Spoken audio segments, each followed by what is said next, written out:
నమస్తే. రేపే జూన్ 2 తెలంగాణ ఆవిర్భావ దినోత్సవం. రేపటి జూన్ 2కి ఒక ప్రత్యేకత ఉంది. తెలంగాణ వచ్చి 10 సంవత్సరాలు కంప్లీట్ కాబోతున్నది. సో ఈ దశాబ్ది ఉత్సవాలని కాంగ్రెస్ ప్రభుత్వం పెద్ద ఎత్తున నిర్వహించాలని ప్లాన్ చేస్తున్నది.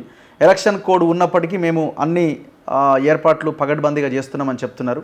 ఒకవైపున బీఆర్ఎస్, ఇంకొక వైపున అంటే వాళ్ళది ఒక లైన్ అయితే తెలంగాణ ఉద్యమకారులు ఎవరైతే ఉన్నారో వాళ్ళు కూడా చాలా బలంగా ప్రభుత్వం తీసుకోబోతున్న కొన్ని నిర్ణయాలను వ్యతిరేకిస్తున్నారు. సో ఇన్విటేషన్స్ విషయంలో కావచ్చు, తెలంగాణ రాష్ట్ర గీతం విషయంలో కావచ్చు, రాష్ట్ర చిహ్నం విషయంలో కావచ్చు, తెలంగాణ తల్లి విగ్రహంలో కావచ్చు, కోఆర్డినేషన్ విషయంలో, కలుపుకుపోయే విషయంలో ఉద్యమకారులని విస్మరించింది అన్న ఒక అభిప్రాయాన్ని వాళ్ళు వ్యక్తం చేస్తున్నారు. దీని మీద మనం డిస్కస్ చేద్దాం. నా ముందు తెలంగాణ ఉద్యమకారుడు, తెలంగాణ విఠలు ఉన్నారు. నమస్తే అన్న. నమస్తే రఘు గారు. బాగున్నారు, మీరు ఎలా ఉన్నారు? బాగున్నాం. సో రేపు తెలంగాణ ఆవిర్భావ దినోత్సవం. సో మీలాంటి వాళ్ళకి, సరే అందరికైనా మీలాంటి వాళ్ళకి ఇంకాస్త స్పెషల్ డేగా చెప్పొచ్చు, ఎందుకంటే మీరు కొట్లాడిరు కాబట్టి. సో ఎట్లా కనిపిస్తుంది ఇప్పుడు గవర్నమెంట్ దశాబ్ది ఉత్సవాల పేరుతో రేపు ఈ కార్యక్రమాన్ని నిర్వహించబోతున్నది? కొంత కాంట్రవర్సీ అయింది, గీతం దగ్గర నుంచి ఆ రాష్ట్ర రాజముద్ర వరకు. సో ఓవరాల్గా మీరు ఏం విశ్లేషిస్తారు? ముందుగా తెలుగు ప్రజలు, తెలంగాణ ప్రజలందరికీ కూడా తెలంగాణ రాష్ట్రం స్వయంగా ఏర్పడి 10 సంవత్సరాలు అయిన సందర్భంగా 3.5 కోట్ల ప్రజలందరికీ కూడా శుభాకాంక్షలు. అయితే ఉత్సవాలు, పండగలు అంటే ఎవరి పండగలు, ఎవరికి ఉత్సవాలు? ఇప్పుడు మా తెలంగాణ మాకు కావాలని ఎందుకు కొట్లాడారు? ఇక్కడ ఉన్న సహజ వనరులలో వాటా దక్కాలి, మా ఉద్యోగాలు మాకు కావాలి, నీళ్లు, నిధులు, నియామకాలు అనేది కేసీఆర్ గారు పెట్టిన ట్యాగ్ లైన్ మాత్రమే. తెలంగాణ వచ్చింది స్వయం పాలన, స్వేచ్ఛ, స్వాతంత్రము, పార్టిసిపేషన్, ప్రజల భాగస్వామ్యం ఉండాలి. మెజారిటీ ప్రజలు ఎస్సీ, ఎస్టీ, బీసీలు, పేద సబ్బండ వర్గాలు. మరి ఆ రోజు 52లో మొదలైన ముల్కీ ఉద్యమం కావచ్చు, 370 మంది 1968లో చనిపోయారు. ఆ చనిపోయిన వాళ్ళ కుటుంబాలకి ఇంతవరకు గుర్తించలే. వాళ్ళేమి గవర్నమెంట్ ఇచ్చే పెన్షన్ల కోసమో, గుర్తింపు పత్రాల కోసమో చనిపోలే. జలియన్ వాలాబాగ్లో చనిపోయిన జనరల్ డయ్యర్ కాల్పులు చనిపోయిన వాళ్ళ చరిత్ర కూడా ఉంది. యుద్ధంలో చనిపోయిన సైనికుల వివరాలు ఉంటాయి.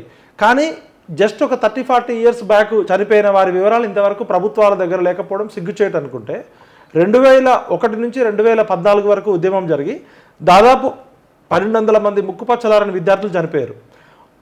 కొన్ని వందల మంది బిల్డింగులు దూకి చనిపోయారు. కొన్ని వందల మంది చెరువుల్లో దూకి చచ్చిపోయారు. కొన్ని వందల మంది కాల్చుకొని కిరోసిన్, పెట్రోల్ కోసుకొని చనిపోయారు. వేగంగా 180 కిలోమీటర్ల వేగంతో వస్తున్న రైలుకు ఎదురుతూ శరీరం తునాతునకలు అయిపోయింది. కొంతమంది పిల్లలైతే ఇంట్లో వాళ్ళకి తెలుస్తుందేమో, తల్లిదండ్రులకి, కుటుంబ సభ్యులు, కానీ బాత్రూంలోకి వెళ్ళి నోట్లో గుడ్డలు కుక్కొని చనిపోయిన ఉన్నారు. ఈ చనిపోయిన వాళ్ళందరూ దేనికోసం చనిపోయారు? గవర్నమెంట్ ఇచ్చే సన్మానం కోసమో, గవర్నమెంట్ ఇచ్చే గుర్తింపు కోసమో కాదు. ఇక్కడ సహజ వనరులలో, తెలంగాణ సంపదలో మెజారిటీ ప్రజలకు వాటా దక్కాలని చనిపోయారు. ఎంత సిగ్గుచేటంటే తెలంగాణ రాష్ట్రం వచ్చినాక ఈ తెలంగాణ సమాజము, పౌర సమాజము, ప్రభుత్వాలు 68లో 369 మందిని చంపారు. Military versus students, 9 months curfew. ఇంతవరకు ఆ 72లో ఏర్పడిన అమరవీరుల స్తూపము మన ఆర్కిటెక్ట్ ప్రొఫెసర్ ఎక్కా యాదగిరిరావు గారు పెట్టారు. అప్పటి ప్రభుత్వం చేయలేదు. కేసీఆర్ గారు 10 సంవత్సరాలు ముఖ్యమంత్రిగా ఉన్నప్పుడు ఆ అమరవీరుల స్తూపానికి దండలేసిర్రు, అక్కడికి పోయి ప్రమాణాలు చేసిర్రు, రాజకీయంగా వాడుకున్నారు. కానీ ఇంతవరకు అమరవీరుల స్తూపం అఫీషియల్గా ఇనాగ్రేట్ కాలేదు, ఎవరికి తెలియదు. ఒకసారి తెలంగాణ ప్రజలారా ఆలోచించండి. 68లో చనిపోయిన 369 మంది విద్యార్థుల త్యాగాలకు ప్రతీకగా, తెలంగాణ అమరత్వానికి, వీరత్వానికి ప్రతీకగా పెట్టుకున్న అమరవీరుల స్తూపము ఇప్పటి వరకు అఫీషియల్గా ఇనాగ్రేట్ చేయలేదంటే ఈ ప్రభుత్వాలకి, ఈ పాలకులకి, రాజకీయ పార్టీలకి ఏమైనా సిగ్గుందా? తెలంగాణ ఆంధ్ర పాలకులు నెగ్లెక్ట్ చేసిర్రు. తెలంగాణ పాలకులు 10 సంవత్సరాలు బంగారు తెలంగాణ అని చెప్పి అన్ని తెలిసిన కేసీఆరే అక్కడికి పోయిండు, రాజకీయంగా వాడుకున్నాడు. కానీ మరి ఇప్పుడు వచ్చిన రేవంత్ రెడ్డి ప్రభుత్వము 6 నెలలు అయింది. మేము ఇదే ఢిల్లీ ఏఐసిసి పెద్దలు మా ఇంటికి వచ్చినప్పుడు, వాళ్ళు మా సపోర్ట్ అడిగినప్పుడు మేము పెట్టిన ఫస్ట్ డిమాండ్ అమరవీరుల స్తూపాన్ని అఫీషియల్గా ఇనాగ్రేట్ చేయాలి. అంటే అసలు ఎట్లా ఓపెన్ చేసి దాన్ని జస్ట్ అట్లా, దానికి అసలు ఏం లేదు. మీరు పోయి చూడండి, దాని మీద ఏం శిలాఫలకం ఉండదు. అసలు అది ఏంటి అనేది కొత్త తరానికి తెలవాలి కదా. ఇప్పుడు మాకంటే ఉద్యమాల నుంచి వచ్చినాము, ఉద్యమకారులకి అందరికీ తెలుసు. ఇప్పుడు రేపు భవిష్యత్తు తరాలకి అది ఏమని చెప్తారు? అదేవిధంగా ఇప్పుడు మొత్తం అసెంబ్లీ ఎదురుగా గన్ పార్కులో ఉంది, అది ఎక్కా యాదగిరి గారు పెట్టారు. ఇంకొకటి సికింద్రాబాద్ క్లాక్ టవర్ లో ఇంకొక అమరవీరుల స్తూపం ఉంది. అది అసలు ఉందనే విషయం కూడా చాలా మందికి తెలియదు. ఆయన సిన్హా గారు చేసిరు. ఆయన చావు బతుకులో ఉన్నా కూడా కనీసం ప్రభుత్వాలు పట్టించుకోవట్లేదు. అంటే తెలంగాణలో త్యాగాలన్నీ పేద ప్రజలయ్యి, ఎస్సీ, ఎస్టీ, బీసీలయ్యి ప్రజలు త్యాగాలు చేస్తారు. ప్రజలు మిలిటరీకి వ్యతిరేకంగా కొట్లాడతారు, విద్యార్థులు కొట్లాడతారు, చనిపోతారు. ఈ విద్యార్థుల త్యాగాల పునాదుల మీద వచ్చింది కదా. అమరవీరుల త్యాగ ఫలమే తెలంగాణ రాష్ట్రం. కేసీఆర్ ఇంట్లో ఎవరు చనిపోలే, ఇప్పుడున్న రాజకీయ నాయకుల ఇంట్లో ఎవరు చనిపోలే, రేవంత్ రెడ్డి ఇంట్లో చనిపోలే. వీళ్ళు ఎమ్మెల్యేలు అవుతారు, మంత్రులు అవుతారు, ముఖ్యమంత్రులు అవుతారు, ప్రధానమంత్రులు అవుతారు, గవర్నర్లు అవుతారు. కానీ ఏ విద్యార్థుల త్యాగాలతోటైతే, ఏ తెలంగాణ ప్రజల త్యాగాలతోటైతే వచ్చిందో కనీసం వాళ్ళని గుర్తించకపోవడము, గౌరవించకపోవడం అనేది తెలంగాణ సమాజానికి సిగ్గుచేటు. ఇలాంటి దిక్కుమాలిన సమాజంలో ఉన్నామా మనం? ఆ రోజు చనిపోయారు అమరవీరులది ఇంతవరకు ఒక మ్యూజియం లేదు. మీరు ఛత్తీస్గఢ్ కానీ, జార్ఖండ్ కానీ, ఉత్తరాఖండ్ కానీ వెళ్ళండి. ఛత్తీస్గఢ్ మూవ్మెంట్ కోసం పనిచేసిన శంకర్ గుహ నియోగి అనే అతనికి దేవాలయం కట్టించారు, ఒక గుడి కట్టించారు అక్కడ ప్రభుత్వాలు, ప్రజలు. ఛత్తీస్గఢ్ మూవ్మెంట్లో పనిచేసిన వాళ్ళందరినీ స్వాతంత్ర సమరయోధులుగా గుర్తించింది. ఉత్తరాఖండ్ మూవ్మెంట్లో పనిచేసిన అందరినీ కూడా పోరాట యోధుల్ని గౌరవించుకొని సైనిక సమ్మాన్ అవార్డు ఇచ్చింది. సైనిక సమ్మాన్ అవార్డు అంటే మిలిటరీలో, ఆర్మీలో చనిపోయిన జవాన్లకు ఎట్లయితే ఉంటుందో వాళ్ళతో ఈక్వల్గా గౌరవం ఇచ్చింది. వాళ్ళకి అన్ని రకాల సదుపాయాలతో పాటు ఫ్లైట్లో కూడా రాయితీ ఇచ్చింది. ఛత్తీస్గఢ్ మూవ్మెంట్ కానీ, జార్ఖండ్ మూవ్మెంట్ కానీ, ఉత్తరాఖండ్ మూవ్మెంట్ కానీ, తెలంగాణ మూవ్మెంట్ అంత పోరాటాలు జరగలే, ఇంత త్యాగాలు జరగలే. 60 సంవత్సరాల సుదీర్ఘ పోరాటము, కొన్ని వేల లక్షల మంది త్యాగాలని కనీసం గుర్తించుకోకపోవడము, వాళ్ళని రికార్డు చేయకపోవడము, ఈ ప్రభుత్వాలు ఎంత కృతజ్ఞత లేని ప్రభుత్వాలు. ఈ పాలకులు అంటే ఎద్దు పుండు కాకికి ముద్దు. ఎద్దు పుండు ఉంటే దాన్ని పొడుచుకొని తింటారు. తెలంగాణ మా ఉద్యోగాలు మాకు కావాలని నిరుద్యోగులు రోడ్ల మీదకి వస్తే వాళ్ళని రెచ్చగొట్టి 1200 మందిని చంపారు. ఆనాడు చెన్నారెడ్డి రెచ్చగొట్టి 370 మందిని చంపిండు. మరి ఎందుకు అమరవీరుల స్తూపం ఇనాగ్రేట్ చేయరు? ఒక తెలంగాణ వాదిగా, ఒక తెలంగాణ పౌరుడిగా నేను అడుగుతున్నా. అంటే ఎక్కా యాదగిరి గారు చేసిన క్రియేటివిటీకి ప్రపంచవ్యాప్తంగా అవార్డులు వచ్చినాయి. ఆయన జేఎన్టీయూలో వరల్డ్ క్లాస్ ప్రొఫెసర్. ఆయన చెక్కిన శిల్పాలు అంతర్జాతీయ వ్యాప్తంగా ప్రాచుర్యం పొందినాయి.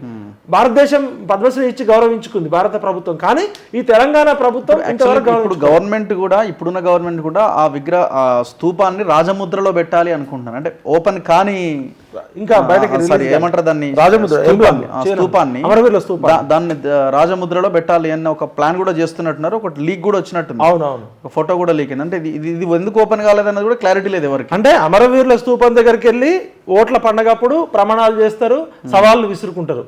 అమరవీరుల స్తూపానికి దండం పెట్టి అసెంబ్లీకి పోతారు. కానీ అమరవీరుల స్తూపాన్ని రాజముద్రలో కూడా పెట్టుకుంటారు. మీరు రాజకీయాల కోసం, మీ ఐడెంటిటీ పాలిటిక్స్ కోసం వాడుకుంటారు.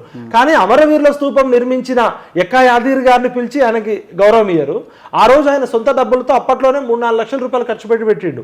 అసలు ఆ 369 మంది చనిపోయిన వాళ్ళ పేర్లు ఉండాలి కదా. ఇప్పుడు మనము ఎక్కడికి పోయినా కూడా ప్రపంచవ్యాప్తంగా యుద్ధ వీరులు కానీ, అమరవీరులది వాళ్ళ రికార్డు ఉంటుంది. ఏ రోజు ఏ సందర్భంలో ఫైరింగ్ జరిగింది, ఆ చనిపోయిన వాళ్ళ రికార్డు ఉంటుంది. ఇప్పుడు మీరు ఢిల్లీలో ఇండియా గేట్ దగ్గరికి పోయినా, బాంబేలో గేట్ ఆఫ్ ఇండియా దగ్గరికి పోయినా అక్కడ అందరిది ఉంటుంది. మరి ఎందుకు అంటే వీళ్ళ చరిత్రని కనుమరుగు చేయడానికి. గతంలో కేసీఆర్ ఏం చేసిండు? తెలంగాణ అంటే కేసీఆర్, కేసీఆర్ అంటే తెలంగాణ. ఈ అమరవీరుల స్తూపానికి ఇనాగ్రేట్ చేయకుండా ఆయన దీపం పెట్టిండు ఒకటి. అది వెలగని దీపం. దానిలో తెలంగాణ స్పిరిట్ ఉండదు, తెలంగాణ ఆత్మ ఉండదు, అస్తిత్వం ఉండదు. రెస్టారెంట్ మరి ఈ రోజు ఎవరైనా తెలంగాణ అమరవీరులు ఎక్కడికి పోతారు? స్తూపం దగ్గరికి పోతున్నారా? కేసీఆర్ 200 కోట్లు ఖర్చు పెట్టిన ఆయన కూడా ఆంధ్ర వాళ్ళకి ఇచ్చారు కాంట్రాక్టు, ప్రొద్దుటూరు ఆయనకి. ప్రపంచం మొత్తంలో ఎక్కడైనా అమరవీరుల జ్యోతులు ఉన్నాయంటే అది నిత్యం వెలుగుతుంటది. వాళ్ళ స్ఫూర్తి నిత్యం మనకి ప్రేరణ కలిగిస్తుంది. అలాంటిది ఒక ప్రొద్దుటూరుకు చెందిన కాంట్రాక్టర్కి ఇచ్చి అది ఆ దీపం చూస్తేనే అవమానం చేసినట్టుంది అమరవీరుల కుటుంబాలని. మరి అది దాని లోపల ఏముంది? అంత డొల్లా. ఇప్పుడు చనిపోయిన అమరవీరుల మ్యూజియం కావాలి కదా. ఇప్పుడు శ్రీకాంతాచారి దగ్గర నుంచి, యాదయ్య దగ్గర నుంచి, ఇషాన్ రెడ్డి దగ్గర నుంచి, వేణుగోపాల్ రెడ్డి దగ్గర నుంచి, కానిస్టేబుల్ కిష్టయ్య దగ్గర నుంచి ప్రతి ఒక్కళ్ళ రికార్డు ఉండాలి కదా. అంటే చరిత్రని కాలుమరుగు చేస్తున్నారు. సో ఇప్పుడు ఇంతకీ ఇన్విటేషన్ వచ్చిందా మీకు? ఎక్కడ రాలే. మరి మేము తెలంగాణ ఉద్యమకారులు చాలా మంది అండి, పాషం యాదగిరి గారికి రానట్టుంది, మీకు రానట్టుంది, ఇన్నయ్య గారు కూడా రానట్టు. ఇప్పుడు ఇన్నన్నకి రాలే, పాషం యాదగిరి సార్కి రాలే. ముందుగా వస్తుందేమో, అంటే రేపే కదా. ఇప్పుడు మేమంటే హైదరాబాద్ లో ఉన్నాం, సరే వెళ్తాం. మరి జిల్లాలలో చాలా మంది ఉన్నారు కదా, కనీసం ఒక 2 రోజుల ముందు ఇస్తే వాళ్ళు పెద్ద మనుషులు. పాత తెలంగాణ జేఏసీ వాళ్ళంతా చూస్తున్నారని అంటున్నారు. అంటే జేఏసీని పరిగణలోకి తీసుకున్నామని అంటున్నారు. మరి ఈ జేఏసీలో మీరంతా లేరా? అప్పుడు అసలు జేఏసీ పుట్టుక అనేదే దాని వెనకాల చాలా మందికి తెలియదు. మేము ఇన్ని రోజులు చెప్పలే. పొలిటికల్ జేఏసీ ఏర్పాటు అనేదే విద్యార్థి జేఏసీ ఉద్యమాన్ని అణచడం కోసం ఆ రోజు కేసీఆర్ జానారెడ్డి గారి ఇంటికి వెళ్ళి ఈ విద్యార్థుల ఉద్యమం మన చేతుల్లోంచి పోతే మనకు దొరకదని చెప్పి రాజకీయ పార్టీల చేతుల్లోనే విద్యార్థి జేఏసీ అన్నది ఉండే. పొలిటికల్ జేఏసీ చాలా. ఈవెన్ మీరు ఇప్పుడు మీకు నిజమైన ఫ్యాక్ట్ చెప్తే నవ్వుతారు. కోదండరామ్ సార్ అనే వ్యక్తి వయసులో గొప్పవాడు, వయసులో పెద్దవాడు, ఆయన ప్రొఫెసర్ కావచ్చు, పౌర హక్కుల ఉద్యమాల్లో ఉన్నాడు, కానీ తెలంగాణ ఉద్యమంలో నాకే చాలా సబ్ జూనియర్ ఆయన. ఓకే, నేను 2001లో చెంచల్గూడ జైల్లో ఉన్నప్పుడు వీళ్ళెవరు కూడా ఉద్యమాల్లో లేరు. ఈ జేఏసీ అనేది నిజమైన విద్యార్థి ఉద్యమాన్ని అణచడానికి వచ్చిన పొలిటికల్ జేఏసీ. ఓకే, వీళ్ళందరూ ఉద్యోగస్తులు, టీచర్లు, వాళ్ళు జీతాలు పొందుతూ వాళ్ళు తెలంగాణ వాదులు, కానీ జీవితాలు కోల్పోయిన వాళ్ళు బయట ఉన్నారు. 68 ఉద్యమంలో 370 మంది చనిపోయిన వాళ్ళు ఉన్నారు. తర్వాత అడవులు పట్టుకొని పోయిన వాళ్ళు చాలా మంది ఉన్నారు. ఇందిరాగాంధీ ప్రభుత్వం మిలిటరీని పెట్టి అణచివేయడంతో ఇక్కడ ఉన్న ఎక్స్ట్రీమ్ క్రీమ్ అంతా కూడా డాక్టర్లు, ఇంజనీర్లు, కాకతీయ యూనివర్సిటీ వాళ్ళు, ఉస్మానియా యూనివర్సిటీ పిల్లలు అంతా ఎటు వెళ్ళిపోయారు, అడవుల్లోకి వెళ్ళిపోయారు. అట్లా ఈ మట్టి గడ్డ రక్తంతో తడిచింది. చనిపోయిన నక్సలైట్లు, చంపిన పోలీసులు ఇద్దరు తెలంగాణ వాళ్ళే. 96లో నుంచి 2001 వరకు బెల్లి లలిత తెలంగాణ పాట పాడిందని ఇదే చంద్రబాబు నాయుడు ప్రభుత్వము నయీం గ్యాంగ్ ద్వారా అత్యంత పాశవికంగా 17 ముక్కలు నరికింది. ఎక్కిరి సిద్ధులు ఎక్కడికి పోయిండు, కోనాపురి రాములు, ఇట్లా 17 మందిని చంపారు భువనగిరి ప్రాంతంలో. వాళ్ళ చరిత్ర లేదు. ఇప్పుడు కోదండరామ్ గారు జేఏసీ పెట్టింది ఎప్పుడు, ఆయన ఉద్యమంలోకి వచ్చింది ఎప్పుడు, ఆయనే మాకు జూనియర్ అంటే మరి ఆయన కిందున్న జేఏసీలను గౌరవించుకోవడం మంచిదే. బట్ నిజమైన ఉద్యమకారులకు ఇంతవరకు ఇన్విటేషన్ రాలే. పాషం యాదగిరి గారు తెలంగాణ ఉద్యమకారుడు కాదా? గౌలిగూడలో 68 ఉద్యమంలో పాల్గొనలేదు ఆయన? సంగంరెడ్డి పృథ్వీ యాదవ్ గారు తెలంగాణ ఉద్యమకారుడు కాదా? గాద ఇన్నయ్య తెలంగాణ ఉద్యమకారుడు కాదా? గోపీనాథ్ గారు తెలంగాణ ఉద్యమకారుడు కాదా? అశోక్ కుమార్ గారు తెలంగాణ ఉద్యమకారుడు కాదా? భారత్ గ్యాస్ ఇంతవరకు వాళ్ళందరూ నాకు ఫోన్లు చేస్తున్నారు. మరి ఇంత పెద్ద 3.5 కోట్ల ప్రజలకు సంబంధించిన ఉద్యమంలో కొన్ని లక్షల మంది పార్టిసిపేట్ చేస్తే ఒక కోదండరామ్ గారికి బాధ్యత ఇచ్చారు, ఒక కమిటీ వేయచ్చు కదా. కోదండరామ్ గారు ఏం చెప్తున్నారు, ఆయన దగ్గర ఉన్న పక్కన ఉన్న స్టూడెంట్స్ కి చెప్పిండట కొంతమంది విద్యార్థులకి ఏమని. చాలా మంది యూనివర్సిటీ పిల్లలు నాకు ఫోన్ చేస్తున్నారు, అన్న మాకు ఇన్విటేషన్ రాలేదు, మాకు ఏమైనా పాసులు ఇప్పిస్తావా, ఎట్లా పోవాలని చెప్పి. జిల్లాల నుంచి చాలా మంది ఫోన్లు వస్తున్నాయి. ఇది ఒక కమిటీ వేసి జిల్లాల వారికి అన్ని సంఘాలు ఉన్నాయి, ఒక జేఏసీ ఎలక్షన్ కోడ్ ఉంది, ఎలక్షన్ కోడ్ నిబంధనలు ఉన్నాయి. సో ఎక్కువ మంది గ్యాదర్ అవ్వడానికి కొంత ఇబ్బంది. సో ఒక 6,000 మంది వరకు పరేడ్ గ్రౌండ్స్ లో అనుమతి ఉన్నదని చెప్తున్నారు. మరి 6,000 మంది ఉద్యమకారులను పిలవచ్చు కదా.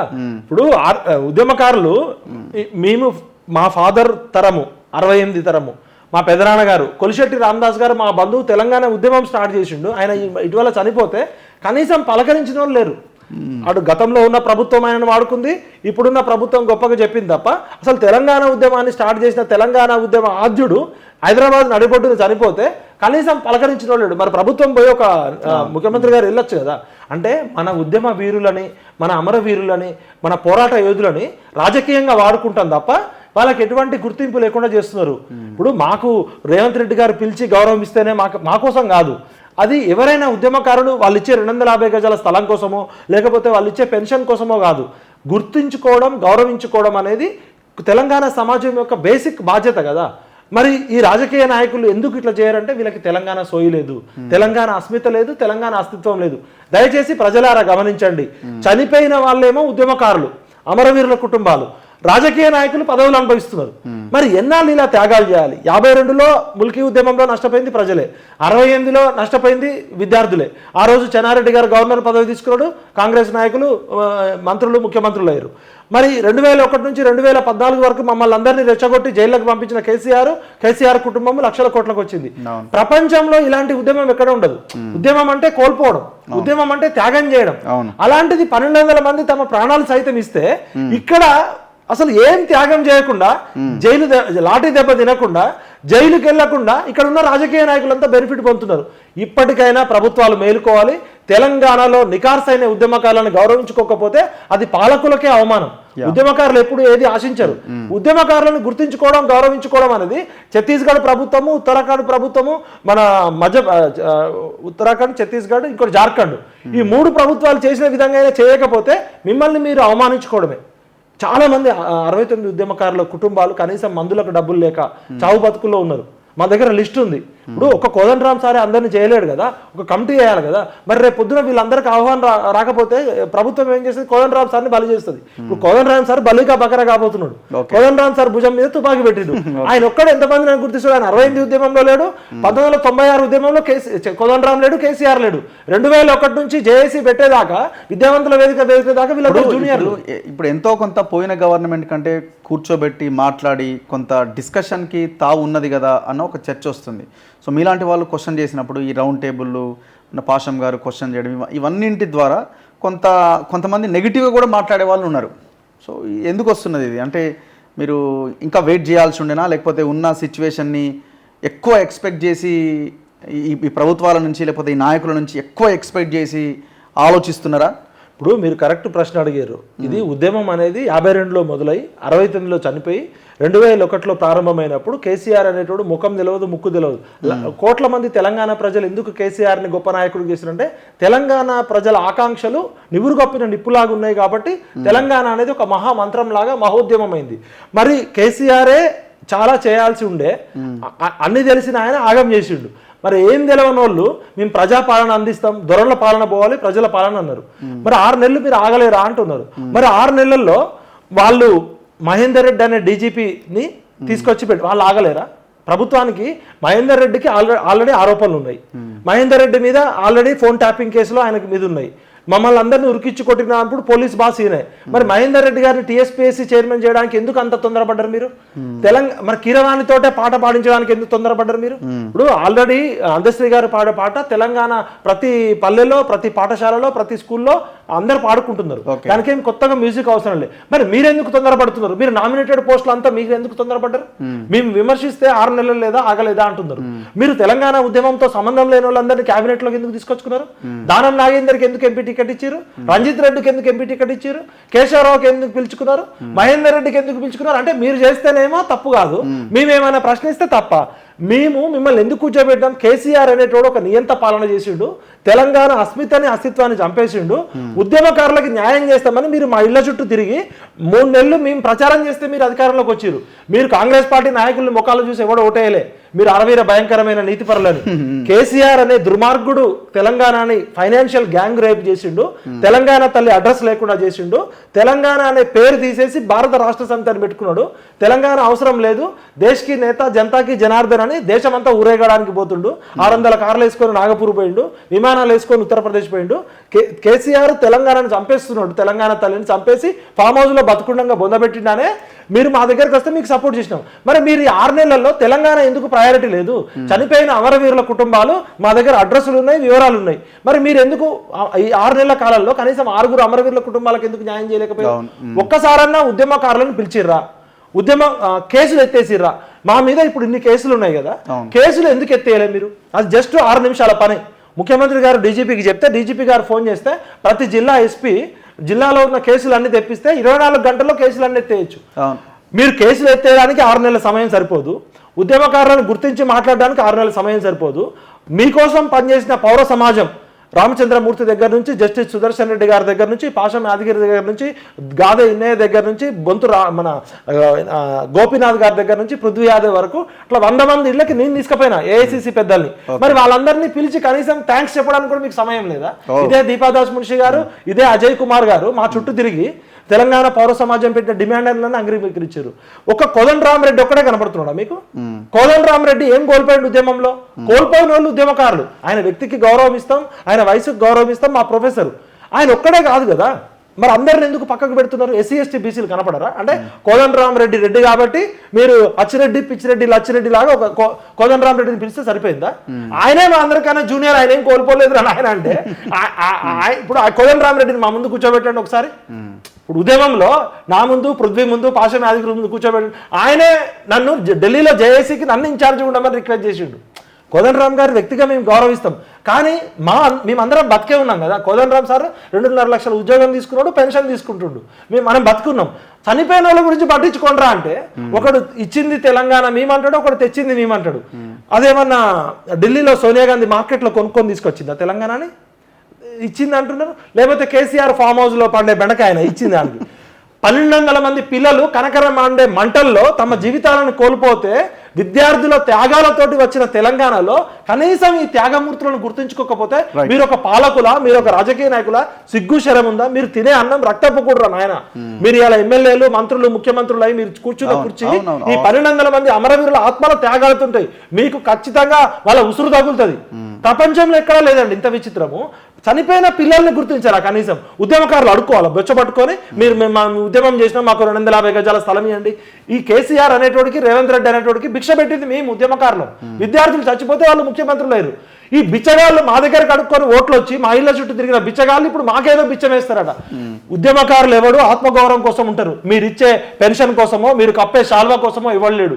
పేదరికంలో ఊర్లలో చాలా మంది ఉద్యమకారులు కనీస గౌరవం గుర్తింపు కోరుకుంటారు. నాయన మేము ఉద్యమంలో పాల్గొన్నామని వాళ్ళు పత్రాలు దాచుకొని ఉన్నారు. ఎవరికైనా ఒక గౌరవం ఉంటుంది. ఇప్పుడు మా తాతనో మా నాన్ననో తెలంగాణ రాష్ట్రం కోసం కొట్లాడినంటే వాళ్ళ ఫ్యామిలీ మొత్తం కూడా ఒక గర్వంగా ఉంటుంది. కనీసం దయచేసి ముఖ్యమంత్రి రేవంత్ అన్న, మీకు అవగాహన లేకపోతే అవగాహన ఉన్న వాళ్ళని పిలవండి. మీరు అజ్ఞానంతో పాలన చేస్తున్నారా లేకపోతే అహంకారంతో పాలన చేస్తున్నారా నాకు అర్థం కావట్లేదు. కానీ దయచేసి మీరు మంచి పని చేయాలని అనుకుంటున్నప్పుడు, చిత్తశుద్ధి కరెక్ట్గా ఉన్నప్పుడు మీరు ఎందుకు పిలవరు? ఓకే, మీరు డెమోక్రటిక్గా డిస్కషన్ చేయాలి కదా. అసలు రేవంత్ అన్న చేసిన తప్పేందంటే ఒక కమిటీ వేయకపోవడం.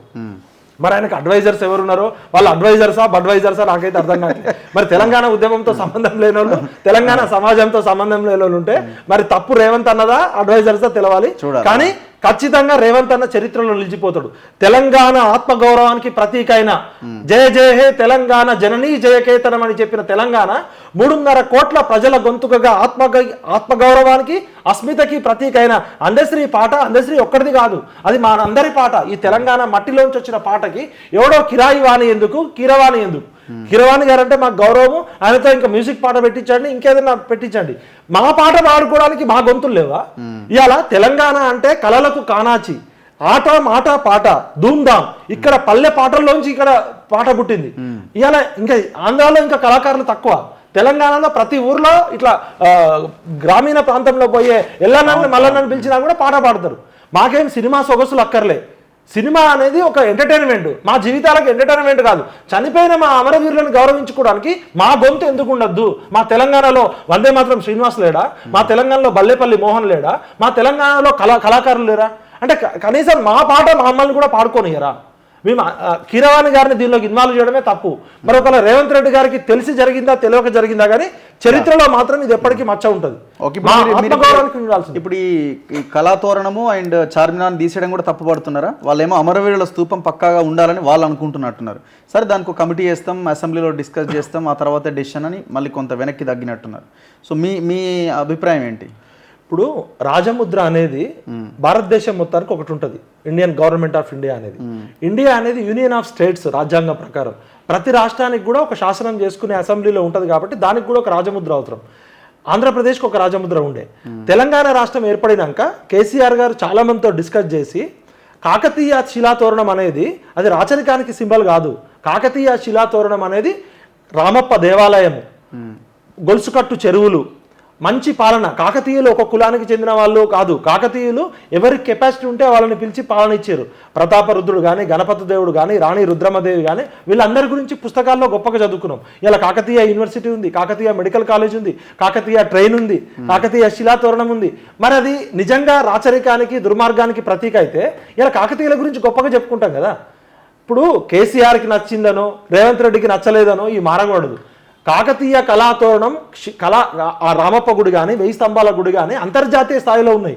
ఇలా 1000 స్తంభాల గుడి అనేది చూసిన వాళ్ళు వాళ్ళ యొక్క కట్టడాలు కానీ, వాళ్ళ యొక్క పరిపాలన దక్షకి, ఇలా కాకతీయ శిలాతోరణంలో పైన ఉండే అంశాలు పారదర్శకతకి, మంచితనానికి, అంటే అంశ ఏం చేస్తుంది, దూత్కా దూత్ పానీకా పాని, అట్లా వివక్ష లేకుండా పాలించడానికి. ఆ కాకతీయ శిలాతోరణంలో ఉన్న దిమ్మెలు దక్షతకి, పరిపాలన దక్షతకి, సమర్థతకి నియమం. కాకతీయ శిలాతోరణం పైన ఆ భాగం ఏదైతే ఉందో విజనరీకి సూచిక. వీళ్ళకి ఏం తెలుసు అండి? వీళ్ళకి ఏం తెలియదు అని కూడా తెలియదు. వీళ్ళకి ఇప్పుడు కాకతీయ శిలాతోరణం అనేది ఇలా ప్రతి ఊర్లో ఎందుకు గొప్పగా పెట్టుకుంటారు? కాకతీయ ఫెస్టివల్ ఎందుకు చేస్తారు? సెంట్రల్ గవర్నమెంట్ ఎందుకు చేస్తుంది? దాని వెనకాల ఉన్న దుర్మార్గమైన చరిత్ర ఉంటే ఇంత గొప్పగా జరగదు కదా. మరి కాకతీయ ట్రైన్ పేరు తీసేయండి, కాకతీయ యూనివర్సిటీ పేరు తీసేయండి, కాకతీయ మెడికల్ కాలేజ్ పేరు తీసేయండి, కాకతీయ అనే పేరు ఉండకూడదా? మరి అది ఒక తెలంగాణకే పరిమితమైంది కాదు. చాలా రాష్ట్రాలు, ఇప్పుడున్న రాష్ట్రాలన్నీ, చాలా సౌత్ ఇండియా రాష్ట్రాలు చాలా వరకు కాకతీయ కాలంలో ఉండే. 400 సంవత్సరాలు గొప్పగా విరసిల్లింది. కవులు కానీ, రచయితలు కానీ, కళాకారులు కానీ, అక్కడ ఎంతో సంస్కృతి పరిడవిల్లింది. అంటే కాకతీయ శిలాతోరణం అనేది తెలంగాణకి ఒక అస్తిత్వానికి, అస్మితకి, సాంస్కృతిక కళా వైభవానికి, వారసత్వ కళా సంపదకి చిరునామా. దాన్ని తీసేయడం అంటే మన ఐడెంటిటీని మనమే తీసేయడం. కేసీఆర్ పెట్టిండని, కేసీఆర్ మీద ఇగో ప్రాబ్లంతోటో, లేకపోతే కేసీఆర్కి అంత గొప్పగా పేరు వచ్చింది మరి నేను చేంజ్ చేయాలని, ఆముద్ర ఉండాలని ఇగో తప్ప ఇక్కడ అపరిపక్వత తెలంగాణ అమరవీరుల స్తూపం పెడతామని అంటున్నారట వాళ్ళు. అది అది దాన్ని అమరవీరుల స్తూపం యాడ్ చేయొచ్చు, మంచిదే, అది రేవంత్ రెడ్డి గారికి థ్యాంక్స్ అది. బట్ అమరవీరుల స్తూపం పెట్టడానికి కోసం కాకతీయ శిలాతోరణం తీయాల్సిన అవసరం లేదు. మీరు కాకతీయ చార్మినార్ ఉండొచ్చా? చార్మినార్ అనేది కూడా రాచరిక పాలనకు గుర్తు కాదు. ఇక్కడ ప్లేగు వ్యాధి వచ్చి కొన్ని వందల లక్షల మంది చనిపోయారు. వాళ్ళందరి చావులకు గుర్తుగా అప్పుడు కుతుబ్ షాహీలు ఒక వాళ్ళ ప్రాణాలను కోల్పోయి ఆ యొక్క విషాదకరమైన సూచికకి గుర్తుగా పెట్టుకున్నది. అది రాచరిక సింబల్ కాదు. ఇవాళ దక్కన్ అంటే హైదరాబాద్కు దక్కన్, ఒక హైదరాబాద్ స్టేట్ మొత్తం కూడా చార్మినార్ అనేది ఇప్పుడు హైదరాబాద్కి ఐకాన్ అయిపోయింది. ఇప్పుడు మనం హైదరాబాద్ అనగానే హైటెక్ సిటీ గుర్తురాదు, లేకపోతే సైబర్ సిటీ గుర్తురాదు, కేసీఆర్ గంట సెక్రటరేట్ గుర్తురాదు. హైదరాబాద్ అనగానే మనకు చార్మినార్ గుర్తొస్తుంది. వీళ్ళు ఎవరండి అసలు తీసేయడానికి? వీళ్ళు జస్ట్ ప్రజాప్రతినిధులు. వీళ్ళు ఏమైనా చరిత్రకారులా? వీళ్ళు ఏమైనా సబ్జెక్ట్ ఎక్స్పర్ట్సా? కేసీఆర్ వచ్చి కేసీఆర్కి నచ్చినట్టు ఆయన పెట్టుకుంటాడు. కేసీఆర్ పోయినాక కేసీఆర్ మీద జలసీతోటో లేకపోతే కేసీఆర్ పేరు చెడిపేయాలి, నాకు పేరు రావాలని రేపొద్దున రేవంత్ రెడ్డి తర్వాత ఇంకో ముఖ్యమంత్రి వస్తాడు, ఆయన పెట్టుకుంటాడా? Central government state emblem act అనేది సపరేట్ ఉంది. ఏ స్టేట్ గవర్నమెంట్ అయినా ఎంబ్లమ్ చేసుకున్నాక సెంట్రల్ గవర్నమెంట్కి పంపిస్తే అది రాజముద్ర అయి చట్టం అయి ఆమోదించినాకనే వస్తుంది. ఇలా వీళ్ళు చేసుకున్నంత మాత్రాన కాదు. ఎందుకు వెనక్కి తగ్గిరంటే ప్రజల్లో వ్యతిరేకత వచ్చిందని. మరి అదే మీరు ఒక ఎక్స్పర్ట్ కమిటీ వేసి ఇగో ఇవి రాచరిక సింబల్గా ఉన్నాయి, చరిత్రకారులని, సబ్జెక్ట్ ఎక్స్పర్ట్స్ని, తెలంగాణ వాదుల్ని పిలిచి ఒక కమిటీ వేయాలి. అన్నింటిలో ముఖ్యమంత్రి ఎందుకు ఇన్వాల్వ్ అవుతాడు? గతంలో కేసీఆర్ ఇట్లనే కదా. ఇప్పుడు రేవంత్ రెడ్డి చేయాల్సిన పని కాదు అది. ఒక కమిటీ వేసి కమిటీ ఎక్స్పర్ట్స్ నివేదికిస్తుంది. ఇలా రేవంత్ రెడ్డి మంచి అయితేనేమో నాదని, చెడైతే లేదు అందశ్రీకి వదిలేసిన అంటే అక్కడ తప్పు జరిగినట్టే కదా. ఇప్పుడు ఫస్ట్ రేవంత్ రెడ్డి గారు స్వయంగా కూర్చొని రాఘవేందర్ రావుని మన కిరవాణి గారిని కూర్చోబెట్టుకుని 2-3 సిట్టింగ్లు అయినాయి. మనం పేపర్లలో టీవీలలో చూసినాం. వీళ్ళేమైనా సంగీత విద్వాంసులా, సాహితీవేత్తలా, వీళ్ళేమైనా చరిత్రకారులా? వీళ్ళకి ఏం తెలుసు? వీళ్ళ పరిజ్ఞానం ఏంది, వీళ్ళ జ్ఞానం ఏందో వీళ్ళు తెలుసుకోవాలి కదా. ఆ షో ఆఫ్ చేయకండి. మీరు కేసీఆర్ని గద్దె దింపడంలో నిజాయితీగా కొట్లాడిర్రు. మీకు ప్రజలు దిక్కులేక మీకు అధికారం ఇచ్చిర్రు. మీరే చరిత్రకారులు. కేసీఆర్ 80,000 పుస్తకాలు చదివి, ఎంఎస్సి పొలిటికల్ సైన్స్ చదివి, నదులకి నడక నేర్పి అపర భగీరథుడై కేసీఆర్ అన్ని తెలిసిన కేసీఆర్ ఆగం చేసిండు. ఏం తెలియని కాంగ్రెస్ వాళ్ళు ఏం చేస్తారో అని భయం అవుతుంది. వీళ్ళు ఎంత గొప్ప వాళ్ళు అంటే వీళ్ళకి ఏం తెలియదని కూడా తెలియదు. దయచేసి మీ పరిమితుల్లో ఉండరు. మీరు రాజకీయ నాయకులు, రాజకీయాలు చేయండి. అన్నిట్లో వేలు పెడితే కర్రు కాల్చి వాత పెడతారు. సో ఎగ్జిట్ పోల్స్ ఎట్లా కనిపిస్తున్నాయి ఇవాళ రాబోతున్నాయి? మీకు ఏమన్నా మళ్ళీ ఏమన్నా మీ ట్రెండ్స్ ఏమన్నా అటు ఇటు అయినాయా లాస్ట్ టైం మాట్లాడిన దానికి ఇప్పటికీ? అంటే దేశంలో ఎట్లుంది, రాష్ట్రంలో ఎట్లుంది, ఆంధ్రప్రదేశ్లో ఎట్లుంది? మనకున్న సమాచారం, ఫస్ట్ మనం సెఫాలజిస్టులం కాదు, ఎలక్షన్ ఎక్స్పర్ట్స్ కాదు, మనకున్న పరిమితమైన సమాచారం మేరకు బీజేపీకి గతంతో పోలిస్తే కొంచెం సీట్లు తగ్గుతున్నాయి అనేది తెలుస్తుంది. ఎక్కడ? దేశంలో, దేశవ్యాప్తంగా. అయితే ఆ కూటమి మాత్రం అధికారంలోకి రావడం ఖాయమని వాళ్ళే చెప్తున్నారు. అవి ఏ స్టేట్లో ఎన్ని తగ్గుతాయని చూస్తే నార్త్లో తగ్గినా కూడా సౌత్లో, ముఖ్యంగా మనం తెలంగాణ వరకు పరిమితం అయితే ఒక అండర్ కరెంట్ సైలెంట్ వేవ్ వచ్చేసింది. ఇలా మా ఖమ్మం జిల్లా ఎగ్జాంపుల్ తీసుకుంటే, ఖమ్మం జిల్లాలో బీజేపీ పార్టీ కార్యకర్తలు కానీ క్యాడర్ కానీ ఉండరు. అలాంటి చోట కూడా కాంగ్రెస్ పార్టీ 5 లక్షల మెజార్టీతో గెలుస్తుందని చెప్పిన చోట కాంగ్రెస్ పార్టీకి టఫ్ ఫైట్ ఇచ్చే పరిస్థితికి వచ్చింది. అంటే బీజేపీ చాప కింద నీరులాగా మోడీ అనే వేవ్ వెళ్ళిపోయింది. అక్కడ బీజేపీ కార్యకర్తలు లేదు, బీజేపీ జెండా ఏందో తెలియదు, చాలా మందికి గుర్తు కూడా తెలియదు. అయినా కూడా మోడీ అనే వేవ్ వెళ్ళింది. అసెంబ్లీ ఎలక్షన్లోనేమో దొరల పాలన పోవాలి, ప్రజల పాలన రావాలనే ఒక నెరేటివ్ తోటి కాంగ్రెస్ పార్టీ చాలా అగ్రెసివ్గా బీజేపీ బీఆర్ఎస్ ఒకటే అనే దాంతో తీసుకెళ్ళింది.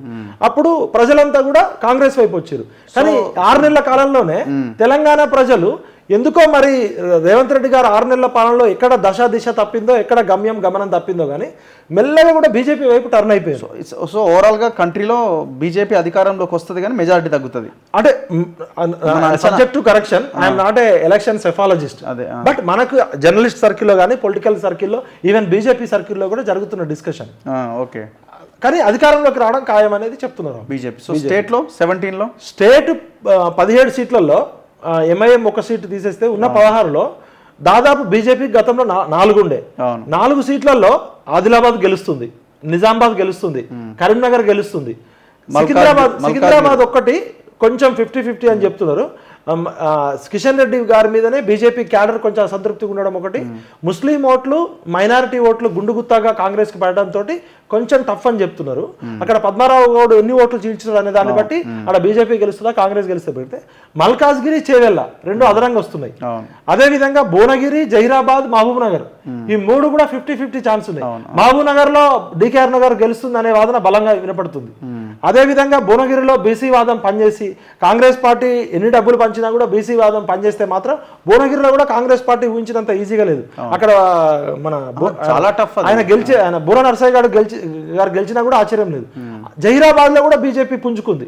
అంటే ఈ ఆదిలాబాద్, నిజామాబాద్, కరీంనగర్ ఆ 3, మల్కాజ్గిరి, చేవెళ్ళ 2 5, మహబూబ్ నగర్ 1 6, భువనగిరి, మన జహీరాబాదు, మెదక్ వస్తే 6 నుంచి 10 సీట్లలో బీజేపీ ప్రోగ్రెసివ్ వెళ్తుంది. అంటే 4 నుంచి వాళ్ళు 1 సీటు గెలుచుకున్నా అదనంగా బెనిఫిటే. కానీ ఓటింగ్ పర్సెంట్ విపరీతంగా పెరుగుతుంది. గతంలో ఎలక్షన్లలో 7%, 19% పార్లమెంట్ ఎలక్షన్ ఉన్నది కాబట్టి ఇప్పుడు 30-35%కి వచ్చేటట్టుంది. అంటే బీఆర్ఎస్ పార్టీ యొక్క కేక్ మొత్తం కూడా బీజేపీ తినేస్తుంది ఆ స్పేస్ని. బీజేపీకి ఎలక్షన్లలో 100% ఎబో రిజల్ట్ రాబోతున్నాయి. 4 నుంచి 8 వచ్చినాయి అంటే వాళ్ళు ఊహించిన దానికన్నా చాలా ఎక్కువ వచ్చినట్టే. కాంగ్రెస్ పార్టీ ఒకే లెక్క 16 పక్కా 14 పక్కా అని చెప్పిన వాళ్ళు పక్కా 14 గెలుస్తాం 17లో అని చెప్పి రేవంత్ రెడ్డి గారు ఘంటాపదంగా చెప్పి ఎలక్షన్స్ అయిపోయిన తర్వాత 9 రావచ్చు అంటున్నారు. అంటే 5 సీట్లు రిటర్న్ గిఫ్ట్. అన్ని సర్వేలు కూడా మనకున్న ఎగ్జిట్ పోల్స్ ప్రకారం 8, 9 అక్కడ అవుతున్నారు. ఎవరో ఒక 10 అంటున్నారు కానీ 9 దగ్గర అవుతున్నట్టున్నారు. చెరోకి 8 రావచ్చు, +2 వాళ్ళకన్నా తగ్గొచ్చు, వీళ్ళకన్నా పెరగవచ్చు. అంటే దీన్ని బట్టి కాంగ్రెస్ పార్టీ బలంగా దేశం మొత్తంలో తెలంగాణలో బలంగా ఉంది. ఇక్కడ రేవంత్ రెడ్డి అద్భుతమైన పాలన చేసిండు. 100 రోజుల్లో రెఫరెండం అని చెప్పిన చోట మరి కాంగ్రెస్ పార్టీకి 16 సీట్లలో సగం సీట్లు తగ్గినాయి అంటే మరి రేవంత్ రెడ్డి గారి పాలనకు కూడా అది మచ్చుతునకే కదా. ఆయన స్వయంగా డేర్ చేసి బరాబర్ 100 రోజులు రెఫరెండం అన్నాడు.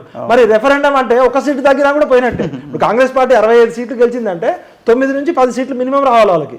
10కి 1 తగ్గినా కూడా వాళ్ళు ఫెయిల్ అయినట్టే. 14 రాకపోతే రేవంత్ రెడ్డి మరి ఆయన ముఖం ఎక్కడ పెట్టుకుంటాడు? ఇప్పుడు మనం మాట్లాడే ముందు సో వాట్ అబౌట్ బీఆర్ఎస్ అంటున్నారు, చెప్పలేము. బీఆర్ఎస్ పరిస్థితి ఎట్లుందంటే అసెంబ్లీ ఎలక్షన్ లో 39 వచ్చి ఇజ్జత్ కాపాడుకున్నాం కనీసము. ఇప్పుడు పార్లమెంట్ ఎలక్షన్ లో 1 వచ్చినా బాగుంటారా దేవుడు అని మొక్కుకుంటున్నారు. వాళ్ళకి మెదక్లో ఏంటంటే కొంచెం సిరిసిల్ల మన సిద్దిపేటలో వచ్చే లీడు, అదే విధంగా మన గజ్వేల్లో వచ్చే లీడు, దుబ్బాకలో వచ్చే లీడు, ఈ 3 లీడు కనుక బాగా వస్తే బీఆర్ఎస్ బయటపడే అవకాశం ఉంది. అక్కడ ఆయన రెడ్డి గారు ఆయన పేరు బీఆర్ఎస్ అభ్యర్థి కలెక్టర్ వెంకటరామరెడ్డి గారు పెట్టిన డబ్బుల ఖర్చుతో బయటపడవచ్చు. కానీ అక్కడ కూడా రఘునందన్ రావుకి ఉందనేది తెలుస్తుంది. అదొక్కటే కొంచెం డౌట్ ఉంది. ఇక మిగతా ఎక్కడ కూడా సికింద్రాబాద్లో కొంచెం పద్మారావు గౌడ్ తోటి కొన్ని పాజిటివ్ ఓట్లు రావచ్చు, కానీ ఎక్కడ రాలేదు. ఖమ్మంలో కొంచెం ఖమ్మ ఓట్లు గనక నామా నాగేశ్వరరావు గారికి పడితే ఖమ్మాస్ అక్కడ 150,000 ఓట్లు ఉన్నాయి ఖమ్మం పార్లమెంట్లో. వాళ్ళు గుండుగుత్తగా ఇటువైపు వేస్తే అక్కడ నామా నాగేశ్వరరావు గౌరవప్రదమైన ఓటు బ్యాంక్ రావచ్చు. కానీ నాగర్ కర్నూలులో కూడా పెద్దగా ఏం లేదు ఊహించింది. అంటే బీఆర్ఎస్ అనేది రోజు రోజుకి జారుడు బండ మీద స్పీడ్గా దిగజారుతుంది. మరి ఎమ్మెల్సీ ఎలక్షన్ రిజల్ట్ తో ఏమన్నా వాళ్ళు బయటకు వస్తారేమని వాళ్ళు చాలా విపరీతంగా డబ్బులు ఖర్చు పెట్టారు. వాళ్ళకి ఎంపీ ఎలక్షన్ ఓడిపోయినా సరే కానీ ఎమ్మెల్సీ ఎలక్షన్ లో గెలవాలని చెప్పి ప్రతి గ్రామంలో డబ్బులు పంచారు. వాళ్ళు ఇప్పుడు 3 జిల్లాలలో 32 నియోజకవర్గాలు, 7 పార్లమెంటు సీట్లు, 5 మంత్రులు ఉన్న చోట అసలు పెద్ద ఎలక్షన్ కన్నా ఎక్కువ కొట్లాడారు. ప్రతి టౌన్ లో ప్రతి నియోజకవర్గంలో కేటీఆర్ వచ్చి మీటింగ్లు పెట్టారు. అంటే వాళ్ళ ఎగ్జిస్టెన్స్ ఉనికికే ప్రమాదం ఏర్పడే పరిస్థితి ఏర్పడింది. ఎందుకంటే వాళ్ళు తెలంగాణ అనే పదాన్ని వదిలేసారు, తెలంగాణ ప్రజలు కూడా వాళ్ళు వదిలేసారు. టీఆర్ఎస్ బీఆర్ఎస్ గా మారిపోయినప్పుడు కేసీఆర్కి తెలంగాణ అవసరం లేనప్పుడు తెలంగాణకు కూడా కేసీఆర్ అవసరం లేదు. ఇప్పుడు ఎంపీ మన ఇది ఆంధ్రప్రదేశ్ ఏమన్నా ఫాలో అప్ చేసినారా? ఆంధ్రప్రదేశ్ నేను పెద్దగా ఫాలో కాలేదు. కూటమి వైసీపీ ఏదో సంథింగ్ చెప్తాను, ఎవరు వాళ్ళు చెప్తున్నారు, మనకి తెలంగాణ లొల్లితోటే మనకు సరిపోయింది. So anyway thank you very much Vithal garu, thank you. ఇది తెలంగాణ విఠల్తో ప్రత్యేక ఇంటర్వ్యూ. చూస్తూనే ఉండండి మన తొలి వెలుగు.